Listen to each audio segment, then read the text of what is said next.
দত্তপুকুরের পর সোনারপুর, দক্ষিণ চব্বিশ পরগনা থেকে 5 জন বাংলাদেশিকে গ্রেফতার করা হয়েছে। পুলিশ সূত্রে খবর, দালালের মাধ্যমে বাংলাদেশ থেকে এরা এপারে এসেছিল। 1 বছরেরও বেশি সময় ধরে সোনারপুরের বাগুইপাড়ায় বাড়ি ভাড়া নিয়ে থাকছিল। ধৃতরা বাংলাদেশের বরিশাল এবং কুষ্টিয়ার বাসিন্দা। 3 জনের ভিসার মেয়াদ শেষ হয়ে গিয়েছে। বাকি 2 জনের কাছে বৈধ নথিপত্র পাওয়া যায়নি, এমনটাই পুলিশ সূত্রে খবর। হ্যাঁ, এইখানটা এসে রাতে দেখি থাকতো, সকালে যেত, আবার রাতে এসে থাকতো। মানে আপনারা তো প্রতিবেশী, কত বছর ধরে দেখছেন? হ্যাঁ, দেখছি 4-5 বছর ধরে আসা যাওয়া করছি। এটাই মানে আপনারা জানতেন ওরা বাংলাদেশের হ্যাঁ, লোকজন? মানে জানতো। এবার বাংলাদেশি কি জানি না, এটাও জান সব কে কি কাজ করছে আমি কি করে জানো কে বাংলাদেশি কি এখানকার লোক, বা আরো তো অনেক আমাদের ইন্ডিয়ার মধ্যে অনেক জায়গা আছে, এটা আমরা কি করে জানো।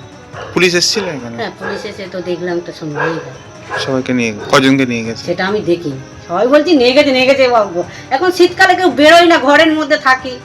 সীমান্তে উস্কানি দিচ্ছে বাংলাদেশ, ভারতকে পরপর হুমকিও দিচ্ছে তারা। কাঁটাতারের ফেন্সিং দিতে বাধাও দিচ্ছে, আবার ভারতীয় হাই কমিশনারকে ডেকে পাঠাচ্ছেও বাংলাদেশ, এমনটাই দাবি করেছে বাংলাদেশের সংবাদপত্র যুগান্তর।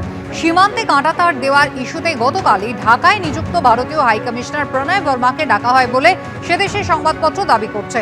যুগান্তর পত্রিকায় দাবি করা হয়েছে, গতকাল স্থানীয় সময়ে 3টে নাগাদ প্রণয় বর্মাকে বিদেশ মন্ত্রকে ঢুকতে দেখা গেছে।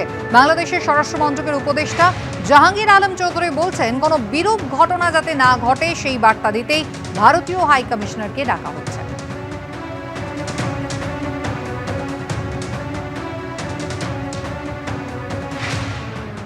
আমি অলরেডি আমরা ইসেরে বলছি যে আমরা অলরেডি একটা চিঠি দিব যে ওইগুলি আমার যেগুলি অসম চুক্তি হয়েছে ওইগুলি যেন বাদ দেওয়া যায়। এই জন্য এই যেন অকারেন্স না ঘটে, এই জন্য তো আজকে ফরেন মিনিস্ট্রিতে বলা হয়েছে, গতকাল ফরেন অ্যাডভাইজার আজকে ইসেরে ডেকে ফরেন সেক্রেটারি অথবা ফরেন অ্যাডভাইজার ইন্ডিয়ান হাই কমিশনারকে ডেকে বলবে। কাঁটাতারের ভেড়া যখন আমরা একবার করেছি, ফ্রেশ কাম হোয়াট মে, এটা কোনোভাবেই আমরা এটা করবো না। স্থানীয় জনসাধারণ যে গভর্নমেন্ট ঢাকারা তোরা গার্ড দিচ্ছে, আমরা করবো। So that is the height of the voter population.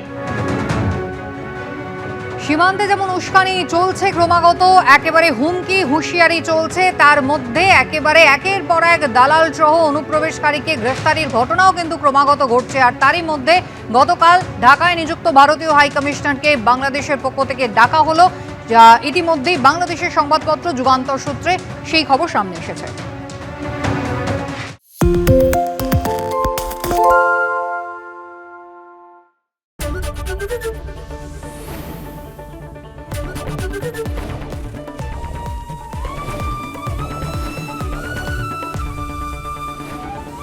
ABP আনন্দ, এগিয়ে থাকে, এগিয়ে রাখে।